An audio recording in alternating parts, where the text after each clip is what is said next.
दिव्या को देखने लड़के वाले आए हैं, लेकिन उनकी बातों से लग रहा है कि वो लंबी लंबी फेंक रहे हैं। हमारे यहाँ 5 कार हैं, 7 बाइक्स हैं, फिर भी हम बस से आए हैं। वो क्या है ना कि हमें दिखावे का बिल्कुल शौक नहीं है। बड़ा नेक ख्याल है बेटा। लेकिन खुद की गाड़ी में बैठना दिखावा थोड़ी ना होता है। अरे हम दिल्ली से आए हैं, वहाँ पोल्यूशन बहुत है ना, तो हम गाड़ी में नहीं निकलते हैं। हाँ, ये उससे भी बड़ा नेक ख्याल है बेटा। लेकिन अगर आपको पोल्यूशन की इतनी चिंता है तो घर में 5 कार और 7 बाइक क्यों रखी है? अरे इतने पैसे हैं, फुर्सत में क्या करेंगे, कुछ ना कुछ खरीद लेते हैं। अभी पिछले ही हफ्ते एक हेलीकॉप्टर खरीदने का सोच रहा था। तो क्यों नहीं खरीदा? अरे उसके पंखे हवा ज्यादा देते हैं, हमारी माँ को ठंड बहुत लगती है ना, अब बुजुर्गों का ध्यान रखना पड़ता है ना। अरे वाह वाह, ये तो बहुत बड़ा, ऊंचा और नेक ख्याल है। हम कैसे मान ले कि ये लोग झूठ नहीं बोल रहे हैं? अरे हमारा परिवार झूठ नहीं बोलता। दिल्ली शहर में किसी से भी पूछ लीजिएगा, हमारे बेटे का बड़े लोगों में उठना बैठना है। हाँ।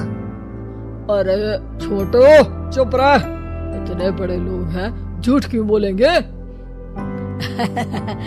हमारी फैक्ट्री है, और ऐसी फैक्ट्री कि यहाँ ग्राहक आया, इधर सामान बनाया जल्दी जल्दी, और हम हर काम ना जल्दी करते हैं। हाँ वही तो, तब जल्दी जल्दी अपनी बेटी का हाथ हमारे बेटे के हाथ में दे दीजिए।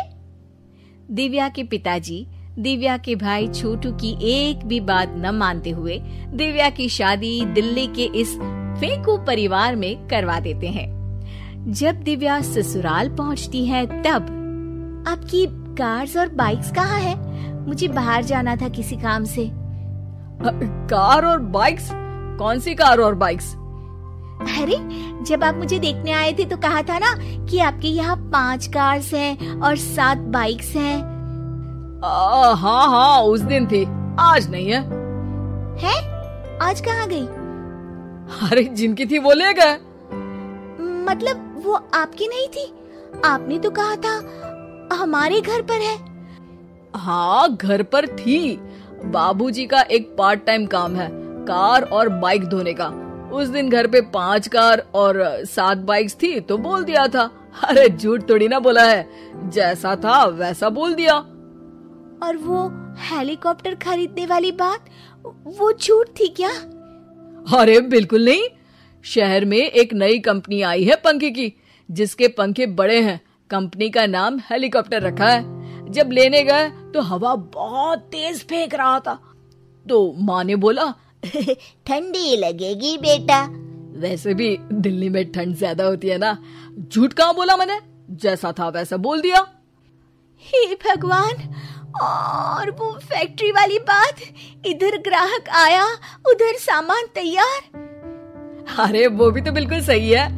मेरा ना पानी पूरी का ठेला है, इधर ग्राहक आता है उधर पानी पूरी बना देता हूँ। अरे झूठ कहाँ बोला, जैसा था वैसा बोल दिया। हे राम, मेरे तो कर्म फूट गए। आपने तो कहा था कि आप लोगों का बड़े लोगों में उठना बैठना है। अरे है तो, पहले मैं बहुत बड़े लोगों के यहाँ नौकर था। जब भी कोई गलती करता तो वो मुझसे उठक बैठक लगवा देते। हो गया ना बड़े लोगों में उठना बैठना। दिव्या अपने साथ हुए धोखे पर रोने लगती है और ठान लेती है कि वो ससुराल वालों को लाइन पर लाकर ही रहेगी और उनकी ये झूठ बोलने वाली आदत छुड़वा कर रहेगी। आप लोग खाने में क्या लेंगे? करेला खा लूंगा। अरे मुझे तो टिंडे खाने हैं। कद्दू खाऊंगा। अच्छी बात है, खाने के टेबल पर मिलते हैं। शाम को जब सब खाने के टेबल पर मिलते हैं तो सब देखते हैं कि टेबल पर प्लेट्स में एक पूरा और कच्चा कद्दू रखा है, कच्चा करेला रखा है और कच्चे टिंडे भी रखे हैं। बहू ये सब क्या है? ससुर जी के लिए करेले, आपके लिए टिंडे और श्रवण जी के लिए कद्दू। अरे वो तो दिख रहा है, लेकिन ये पकाया क्यों नहीं है? आप लोगों ने पकाने को तो नहीं कहा था, बस मैंने पूछा था क्या खाएंगे, तो आपने ये कहा था कि करेले, टिंडे और कद्दू खाने वाले हैं। ये क्या मजाक है दिव्या, तुम झूठ बोल रही हो। अरे मजाक कहा है, आपने कहा कद्दू खाएंगे तो खाइए, ऐसे थोड़ी ना कहा था कि पका हुआ खाएंगे। और वो आप क्या कहते हैं, जैसा था वैसा बोल दिया, झूठ कहाँ बोला मैंने।